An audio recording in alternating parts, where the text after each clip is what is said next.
இந்த நாளைக்கான ப்ரிடிக்ஷன் பார்த்தலாம். எப்படியாவது இந்த டைமில் காவேரி தான் அம்மாவோட அம்மான்ற விஷயம் தெரிஞ்சு விஜய் காவேரி 2 பேருமே சேர்ந்துடணும்னு நினைக்கிறேன். வீக்கா ஃபேன்ஸ் கண்டிப்பாக நம்ம வீடியோக்கு ஒரு லைக் பண்ணிக்கோங்க. விஜய் பயங்கரமாக அடிப்பார் ராகவை. ஏன்டா உனக்கு எவ்வளோ தைரியம் இருக்குது, என் குழந்தை மேலேயே கை வச்சுருக்கேன், உன்னால தான் நான் இந்த நிலைமைக்கு வந்திருக்கேன், உனக்கு அதை போதலையா, மேலும் மேலும் வந்துட்டு நான் என் வெறியை வந்துட்டு உண்டாக்கிட்டே இருக்கியா, போனால் போகுது உன் பிரச்சனையே வர வேண்டான்னு நான் பாட்டுக்கு ஒதுங்கி வாழ்ந்துட்டுருக்கேன், திரும்ப திரும்ப வந்துட்டு என்னை சீண்டி பார்த்தனா என்னடா அர்த்தம், இதுக்கு மேலே நான் பல்ல கடிச்சிட்டு சும்மா இருப்பேன்னு நினைக்கிறியா அப்படின்ன மாதிரி விஜய் கேட்க உடனே ராகவ் சொல்லுவான், டேய் நான் மட்டும் சும்மா இருப்பேன்னு நினைக்கிறியா, இத்தனை வருஷமும் நான் ஜெயிலில் களி சாப்பிட்டதுக்கு உனக்கு பதிலடி கொடுக்க வேண்டாம், நான் மட்டும்தான் நான் இப்போ இறங்கியிருக்கேன், அடுத்தது எங்கள் அப்பா வந்தார்னா உன் நிலைமை என்னங்கிறது தெரியும் அப்படின்ன மாதிரி சொல்ல உடனே காவேரி வந்து ராகவ பல்லார் நோங்கி அப்புவாங்க. என்னடா நினச்சிட்ருக்க, குழந்தைய கடத்திருக்க, அதுவும் பொன் குழந்தைன்னு கூட பார்க்காம மனசாட்சியே இல்லாமல் இத்தனை ஆம்பளைங்களோட அந்த குழந்தைய கடத்திருக்கியே, நீ எல்லாம் நல்ல குடும்பத்தில் பிறந்த பையனா, நீ எல்லாம் யாருடா, உன்னை பார்த்தாலே அருவருப்பாக இருக்குது, இந்த வேலையெல்லாம் இன்னொரு டைம் வச்சுக்காத, நீ ஏதாவது பிரச்சனைனா எங்ககிட்ட வந்து மோது, அதை விட்டுட்டு குழந்தை மேலே மட்டும் கை வைக்கணும்னு நினச்சேன், உன்னை நாங்கள் சும்மாவே விட மாட்டோம் அப்படின்ன மாதிரி காவேரி ரோவராக சவுண்டு விட உடனே ராகவ் கேட்பான், ஓ மேடம்க்கு பழைய ஞாபகங்கள்லாம் வந்துருச்சு போல இருக்கே, பழைய மாதிரியே சீறி பாஞ்சிட்டு வராங்க புலி மாதிரி, என்ன காவேரி பழசெல்லாம் ஞாபகம் வந்துருச்சா அப்படின்ன மாதிரி ரொம்ப நக்கலாக பேச உடனே விஜயும் அன்பும் திருதுன்னு முழிப்பாங்க. காவேரிக்கு எந்த விஷயமே தெரிஞ்சிடக்கூடாது, இவன் ஒரு வேளை வந்துட்டு ஏதாவது வளரிடுவான், காவேரிக்கு திரும்பி அதனால் காம்ப்ளிகேஷன்ஸ் ஏதாவது வந்துரும்னு பயந்து உடனே ராகவை டைவர்ட் பண்ணுவார் விஜய். என்னடா நீ பண்ணுறதையும் பண்ணிவிட்டு தேவையில்லாமல் வேற பேசிக்கிட்டு இருக்கியா அப்படின்ற மாதிரி ராகவை திரும்பவும் அடிக்கும்போது ராகவ் வந்து சுதாரிச்சிருவான். ஓ இவளுக்கு இன்னும் ஞாபகம்லாம் வரல போல இருக்குது, அதுதான் இவன் டைவர்ட் பண்ணுறான், இதவே நம்ம சான்ஸாக பயன்படுத்தி இதுங்களுக்குள்ள பிரச்சனையை உண்டு பண்ணி விட்டுறலாம் அப்படின்னு ராகவ் ஒரு பக்கம் பிளான் பண்ணிகிட்டு இருக்கும்போது அந்த இடத்துல ராகவ் இருக்கும்போதே வந்து பாப்பா கிட்ட போய் விஜய் கேட்பாரு, பாப்பா இவன் உன்னை ஏதாவது பண்ணானா, அடித்தானா, இல்லை ரொம்ப டிஸ்டர்பன்ஸ் ஏதாவது பண்ணானா, எதுவாக இருந்தாலும் உண்மையை சொல்லாமோ அப்படின்ன மாதிரி கேட்க, இல்லைப்பா இந்த அங்கிள் என்னை எதுவுமே பண்ணலை, காரில் மட்டும்தான் கூட்டிகிட்டு போயிட்டே இருந்தாங்க, எனக்கு ஏதாவது வேணுமான்னு கேட்டாங்க, நான் எதுவுமே வேண்டாம் என் அப்பாட்ட கொண்டு போய் என்னை விடுங்கன்னு சொல்லிட்டேன், ஆனால் ரொம்ப பயந்துட்டேன்ப்பா, இவங்க எல்லாரும் ஏதேதோ பேசி பேசி சிரிச்சிட்டு இருந்தாங்க, அப்போவே எனக்கு தெரிஞ்சிருச்சு இவங்கெல்லாம் பேட் பாய்ஸ்ன்னு, அதனால தான்ப்பா நான் எதுவுமே வந்து இவங்க கிட்டேருந்து வாங்கி சாப்பிடலை, நீங்கள் தான் சொல்லியிருக்கீங்கல்ல யார்கிட்டேருந்தும் எதுவும் வாங்கி சாப்பிடக்கூடாதுன்னு, அதனால தான்ப்பா பண்ணல அப்படின்ற மாதிரி அம்மு ரொம்ப வெகுளியாக பதில் சொல்ல உடனே காவேரிக்கு ரொம்ப கஷ்டமாயிரும்.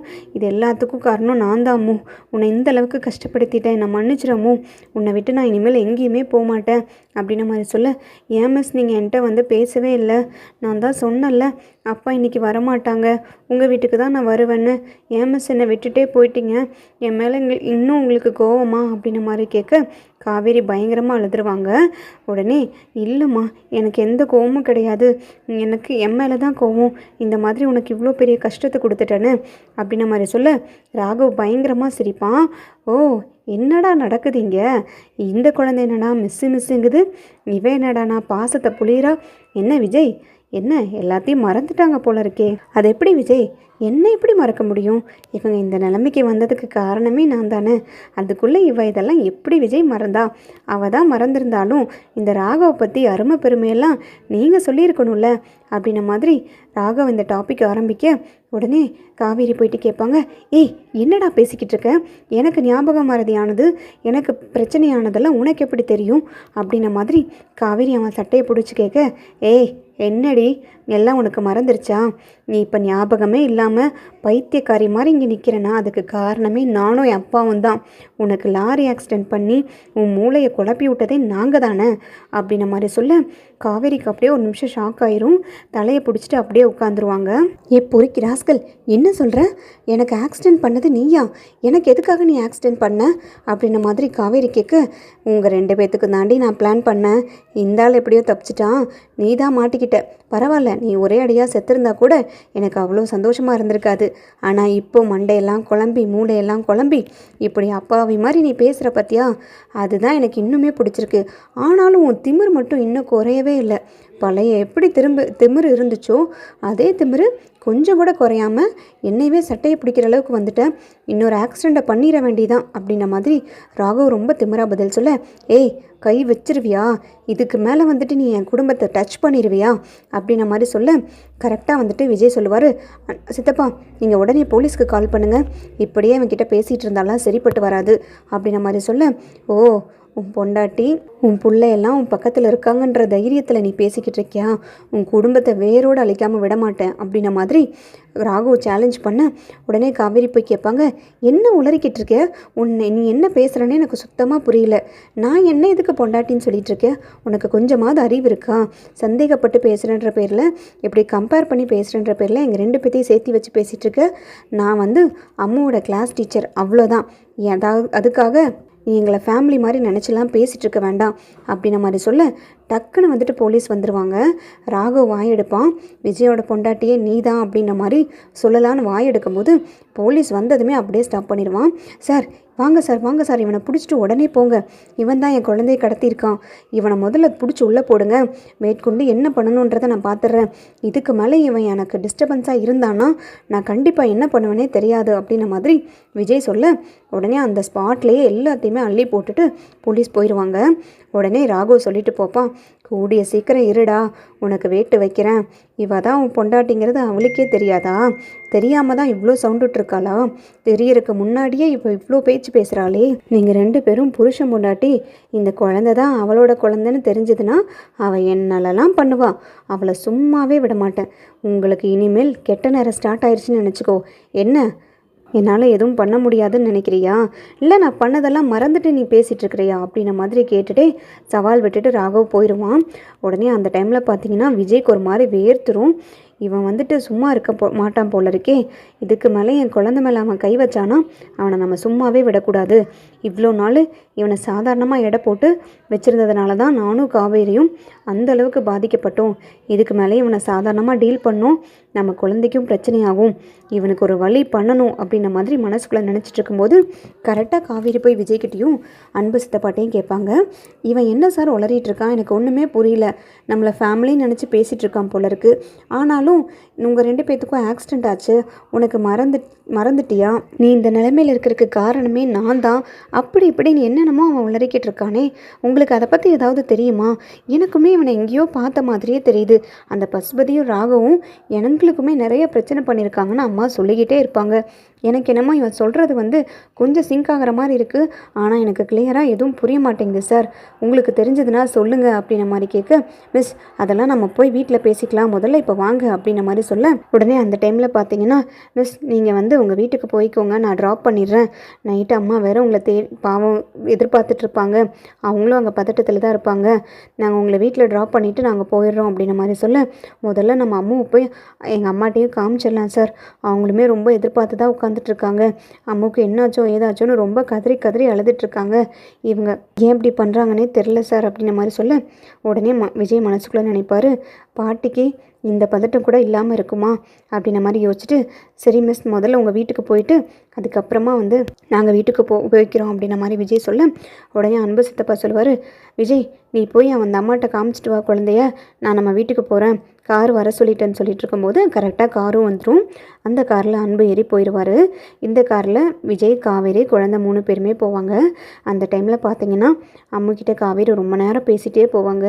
உனக்கு எந்த பிரச்சனையும் இல்லைல்லாமும் எல்லாமே சரியாயிடுச்சுல்ல, நீ இதுக்காகலாம் மனசில் வச்சுட்டு எப்போவுமே நீ பயப்படக்கூடாது, பயத்திலே இருக்கக்கூடாது. உனக்கு நாங்கள் எல்லாருமே இருக்கோம், அதனால் நீ பயப்படவே கூடாது சரியா அப்படின்ன மாதிரி சொல்ல, சரிங்க மிஸ் நான் பயப்பட மாட்டேன், ஆனால் நீங்கள் என்னை விட்டு போயிடாதீங்க மிஸ், ப்ளீஸ் மிஸ். எந்த கோவனாலும் என் கூட பேசாமல் மட்டும் இருக்காதீங்க, எனக்கு சாப்பாடு ஊட்டி விடாமல் மட்டும் இருக்காதீங்க ப்ளீஸ் மிஸ் அப்படின்ன மாதிரி சொல்ல, சரிடா இனிமேல் உன்னை விட்டு நான் எங்கேயுமே போக மாட்டேன் அப்படின்ன மாதிரி காவேரியும் சொல்லுவாங்க. உடனே விஜய் அம்முட்ட கேட்பார், ஏம்மோ உனக்கு தான் நான் ஏற்கனவே சொல்லியிருக்கேன்ல, யார் கூப்பிட்டாலும் யார் தெரியாதவங்க பேசினாலும் பேசக்கூடாது போகக்கூடாதுன்னு. அதையும் மீறி நீ அந்த அங்கிள் பேசுகிறத கேட்டு போயிருக்க, ஏன் அம்மு அப்படி பண்ண? அவங்க என்னதான் அப்படி உங்ககிட்ட பேசினாங்க அப்படின்ன மாதிரி விஜய் அம்முட்ட கேட்க உடனே விஜய் ரொம்ப யோசிப்பார். அந்த டைமில் பார்த்தீங்கன்னா அம்மு சொல்லுவாங்க, இல்லைப்பா அந்த அங்கிள் என்கிட்ட என்ன சொன்னார் தெரியுமா? பாப்பா உன்னோட அம்மா உன்னை கூட்டிகிட்டு வர சொன்னாங்க. உன் அம்மா அங்கே வெயிட் பண்ணிகிட்ருக்காங்க. வா உங்கள் அம்மாட்ட கூட்டிகிட்டு போகிறேன்னு சொன்னாங்க. எனக்கும் அம்மாவை பார்க்கணுன்னு ஆசையாக இருந்துச்சுப்பா. அம்மா கூட போகணுன்னு ஆசையாக இருந்துச்சு. அதனால தான் அவங்க சொல்கிறது உண்மையும் நினச்சி அவங்க கூட காரில் ஏறி போயிட்டேன்ப்பா அப்படின்ன மாதிரி சொல்ல அப்படியே விஜய்க்கு ரொம்ப கண் கலங்கிரும். காவேரியும் அதை பார்த்துட்டு அழுதுருவாங்க. இந்த குழந்தை அம்மா பாசத்துக்கு எந்த அளவுக்கு ஏங்குதுன்னா இப்படி ஒருத்தங்க வந்து அம்மாவை காமிக்கிறேன்னு சொன்னோன்னே போயிருக்கோம் அப்படின்ன மாதிரி நினச்சிட்டு காவேரி அம்மாவை கட்டி பிடிச்சி, இங்கே பாரமோ, இனிமேல் இந்த மாதிரிலாம் யார் என்ன சொல்லி கூப்பிட்டாலும் போகக்கூடாது. அப்பா கூப்பிட்டாங்க, அம்மா கூப்பிட்டாங்கன்னு யார் என்ன சொன்னாலுமே கண்டிப்பாக போகவே கூடாது அப்படின்ன மாதிரி சொல்லிவிட்டு கரெக்டாக வீட்டுக்கும் ரீச் ஆயிடுவாங்க. ரீச் ஆனதுமே சாரதா ஓடி வந்து அம்மாவை கட்டி பிடிச்சி நிறைய முத்தம் கொடுத்து, தங்கம் என் சாமி எங்கம்மா போனேன், ஏம்மா இப்படி பண்ண, அவங்க கூப்பிட்டாங்கன்னா நீ போயிடுவியா, அப்படி முன்ன பின்ன தெரியாதவங்களாம் கூப்பிட்டா போகக்கூடாதுல்ல தங்கம் அப்படின்ன மாதிரி சொல்ல, இல்லை பாட்டி, இப்போ தான் நான் வந்து அப்பாட்டையும் சொன்னேன், அவங்க அம்மாவை காமிக்கிறேன்னு சொல்லி என்னை கூட்டிகிட்டு போயிட்டாங்க பாட்டி, அதனால தான் சாரதா பாட்டி நான் போயிட்டேன் அப்படின்ன மாதிரி சொல்ல சாரதாவும் ஒரு பக்கம் அழுவாங்க. இனிமேல் யார் கூப்பிட்டாலும் போகாத, எப்படி எதனால் ஏன் இந்த இவனுக்கு இவ்வளோ கொலவெறி நம்ம குடும்பத்து மேலே, அந்த பசுபதியும் ராகவும் ஒளிஞ்சால் மட்டும்தான் நம்ம நிம்மதியாக இருக்க முடியும் தம்பி. அவனை ஃபஸ்ட்டு ஒழிக்கிறதுக்கு என்ன வேலை பண்ணணுமோ பண்ணுங்க, இல்லைன்னா நம்ம யாரையுமே அவன் நிம்மதியாக இருக்கவே விட மாட்டான் அப்படின்ன மாதிரி சொல்ல உடனே காவேரி அவங்க அம்மாட்ட கேட்பாங்க, அம்மா அவன் தான் எனக்கு ஆக்சிடென்ட் பண்ணியிருக்கானாம்மா, என்னென்னமோ அவன் சொன்னாம்மா, ஆனால் பாதி விஷயந்தான் எனக்கு புரிஞ்சுது, பாதி சுத்தமாக புரியலம்மா. அவன் வந்து விஜயோட ஒய்ஃபு தான் நானும் நினச்சிட்டு ஏதேதோ உளறிக்கிட்டு இருக்கான், அவனுக்கு தெரியாது போல இருக்குது அப்படின்ன மாதிரி சொல்ல உடனே சாரதா, ஆமாம்மா காவேரி, அவனுக்கு எதுவும் தெரியாமல் பேசிக்கிட்டு இருக்கான், நீ அதெல்லாம் யோசிக்காத விடு, அதான் நம்மளுக்கு குழந்தை கிடச்சிருச்சுல்ல.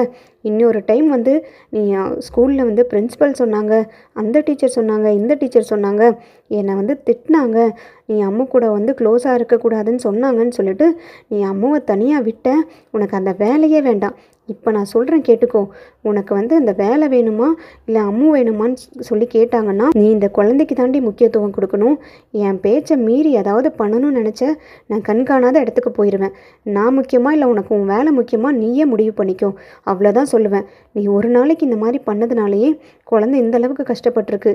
இதை மேற்கொண்டு பண்ணணும்னு நினச்ச நான் இங்கே இருக்கவே மாட்டேன், நீ மட்டும் இரு, நான் எங்கேயாவது போய் தொலைஞ்சிட்றேன் அப்படின்ன மாதிரி சொல்ல, அம்மாம்மா நீங்கள் டென்ஷன் ஆகாதீங்கம்மா, விடுங்க விடுங்க பார்த்துக்கலாம், காவேரி மிஸ்க்கு ஸ்கூலில் அந்தளவுக்கு ப்ரெஷர் இருந்திருக்கு, அதனால தான் இப்படி பண்ணிட்டாங்க அப்படின்ன மாதிரி விஜய் காம்ப்ரமைஸ் பண்ண உடனே காவேரி சொல்லுவாங்க, இல்லைம்மா நான் இனிமேல் அப்படியெல்லாம் பண்ண மாட்டேன், நான் அம்மாவை வந்து எக்காரணத்தை கொண்டும் எங்கேயுமே விட மாட்டேன், நான் அவளை எப்பவும் போல் நல்லபடியாக கவனிச்சுக்கிறேன் அப்படின்ன மாதிரி காவேரி சொல்கிறத கேட்டு விஜயும் ரொம்ப சந்தோஷப்படுவார்.